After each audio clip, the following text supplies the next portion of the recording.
¿Qué piensa? Porque yo lo vi muy enchilado en redes sociales y con justa razón. De hecho, él fue el que me alertó con lo que publica en Twitter acerca de esta situación que es, por lo menos, lamentable. Profe López Almejo, ¿cómo estás? Te mando un abrazo. Hola, ¿qué tal, Vicente? Muy buenas tardes o buenos días, dependiendo de la hora que nos esté escuchando o viendo la gente, ya sea en vivo o de manera diferida. Pues mira, Vicente, nosotros hemos dicho que no es la riqueza lo que molesta de ciertos magnates mexicanos, sino la manera en la que lo hicieron y además el clasismo que han desplegado a través de sus diferentes instrumentos de comunicación y de desinformación.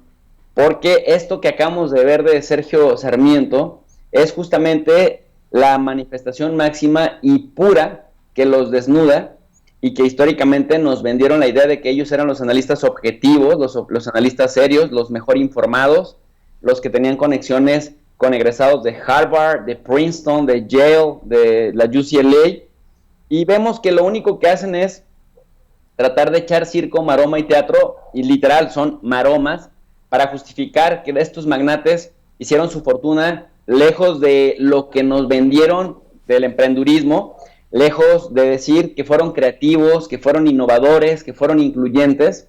Lo hicieron al amparo del Estado a través de las prácticas más corruptas que se puede imaginar una sociedad aquí o en África. Y esto es importante señalarlo porque nos han estado restregando en la cara que ellos son ricos y multimillonarios porque fueron trabajadores, fueron disciplinados y fueron súper emprendedores. La realidad es que si nos remontamos al sexenio de Carlos Salinas de Gortari, nada más por decirlo menos, cuando se implementaron las reformas neoliberales con el consenso de Washington y que llegó toda una plaga de tecnócratas al poder político mexicano que adelgazaron el Estado a través de una serie de reformas supuestamente estratégicas, que en realidad fueron estratégicas para ellos porque a partir de ahí se enriquecieron a cifras descomunales. Pues prácticamente se desmonta de manera muy sencilla esos argumentos de que se les critica porque se les tiene envidia. No se les critica, se les cuestiona, pero además se les cuestiona con fundamentos porque incluso México a nivel mundial, Vicente, se hizo famoso por ser el país de las empresas pobres con gerentes o directivos o propietarios millonarios, los cuales pedían prestado, los cuales cuando eran deudores morosos y se declaraban en quiebra, eran rescatados por papá Estado. Y después también vemos otro fenómeno muy importante que vale la pena no soltar, Vicente. En inglés, ahorita hay un problema de hecho muy grande en Inglaterra y también en Estados Unidos con este fenómeno que se llama el fenómeno de la revolving door, o también conocido como la puerta giratoria. Esto no hay que perderlo de vista, porque se trata de funcionarios públicos, de políticos, que tienen acceso a información clasificada y privilegiada cuando son parte del Estado, de la estructura de gobierno, que gracias a esa información privilegiada y esa estructura que tienen operando durante los años que forman parte de la administración pública, después van, se asocian con otros empresarios, revelan esa información, crean supuestas consultorías, crean supuestas empresas, compran terrenos en lugares estratégicos por donde va a pasar una vía de tren, por donde se va a crear un aeropuerto, en donde se va a construir una macroplaza, etcétera.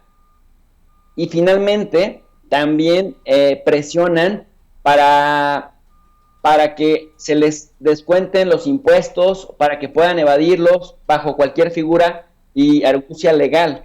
Entonces, la revolving door se llama así porque pasan de estar de un lado de la puerta de la administración pública, se aprovechan del esquema informativo, sobre todo de la información clasificada, se hacen empresarios y luego, desde la iniciativa privada, pues explotan esa información. Esa es una manera, Vicente. La otra manera también es cuando se soborna a funcionarios del Estado, cuando se cabildea, se trafican influencias, como un señor que acaba de revivir el PAN, como la máxima promesa juvenil, que fue candidato a presidente en los años 90, de barbas largas, seguramente tú lo identificas, que siendo funcionario del Estado tenía un bufete jurídico y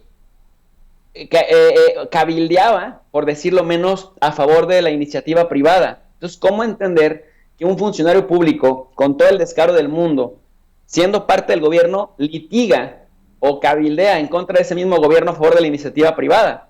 pues con extorsión y con dinero y con corrupción.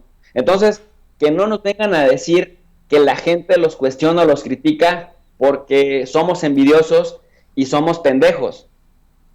Que no nos vengan a decir ese cuento porque o sea, no resisten la prueba del ácido, pues. Al menor cuestionamiento se resquebajan. Si nos vamos sobre todo a la época de los años 90, si nos vamos al Fobaproa, si nos vamos al IPAP, y si vemos también cuánto ha ascendido la deuda externa y para qué se ha utilizado esa deuda externa, desde con Carlos Salinas de Gortari hasta con Enrique Peña Nieto, y vemos los rubros para los que utilizaban esos préstamos y esos pagos que se daban, pues se les desmorona el mito, querido Vicente.